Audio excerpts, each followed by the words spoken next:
কলকাতা লিগে প্রথম তিনের মধ্যে নেই দল, সেই অধ্যায় ভুলে ডুরান্ডে নতুন উদ্যমে ঝাঁপাতে চাইছে মোহনবাগান সুপার জায়ান্ট। শনিবার ডাউনটাউন হিরোজ ম্যাচ দিয়ে ডুরান্ড অভিযান শুরু করবে মোহনবাগান। টুর্নামেন্টে ভালো খেলার ব্যাপারে আশাবাদী সহকারী কোচ বাস্তব রায়। কোচ জোসে মালিনা এখনো আসেননি। কলকাতা লিগেও সবুজ মেরুন শিবিরের অবস্থা নড়বড়ে। এই পরিস্থিতিতে শনিবার ডুরান্ড কাপে প্রথম ম্যাচ খেলতে নামছে মোহনবাগান সুপার জায়ান্ট, প্রতিপক্ষ ডাউনটাউন হিরোজ। কাশ্মীরের এই দলটির বিরুদ্ধে নামার আগে মোহনবাগান শিবিরে নতুন করে ঘুরে দাঁড়ানোর সংকল্প, যদিও কোচ সহ ফুটবলাররা এখনও দলের সঙ্গে সবাই যোগ দেননি।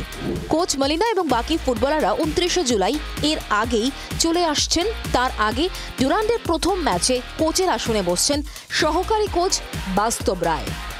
আশিক কুরুনিয়ানের চোট রয়েছে, তাই তাকে খেলানো নিয়ে এখনও অনিশ্চিত সবুজ মেরুন শিবির। যদিও এদিন অনুশীলনে উপস্থিত ছিলেন আশিক, তবে গোলরক্ষক ধীরাজ সিং এবং নবাগত বিদেশি টম আলড্রেডকে পুরো দমে অনুশীলন করতে দেখা গিয়েছে।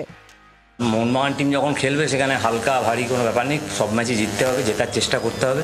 আর কলকাতা লিগের সাথে এটার জুড়িও না, কারণ এটা প্রত্যেক অল ইন্ডিয়া টুর্নামেন্ট, একটা এক্সপোজারটি প্লেয়াররা সবাই মুখিয়ে আছে ওই ব্যাট প্যাচটা কাটানোর জন্য। নতুন ক্লাবে সই করে নিজেকে দুরন্তভাবে সবুজ মেরুন জার্সিতে মেলে ধরার প্রত্যয় নিয়ে এই ম্যাচে খেলার সম্ভাবনা অনূর্ধ্ব-17 বিশ্বকাপে খেলা গোলকিপার ধীরাজ সিং এর। I'm really delighted to join the club again after 3.5 years. I know it's not going to be easy for any players coming in this club. You know, it's a big club. You have a lot of competition in each and every position. So you need to work hard and give everything. I mean, the full effort to buy your playing time. Coach Molina কলকাতায় আসার আগেই তাকে ডুরান্ডের প্রথম ম্যাচে জয় উপহার দিতে চান সোহেল ভাটেরা।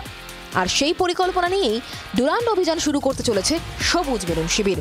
ক্যামেরায় চন্দনের সঙ্গে দেবাঞ্জনের রিপোর্ট, জি 24 ঘন্টা। বাংলার আওয়াজ, বাঙালির আবেগ, জি 24 ঘন্টা।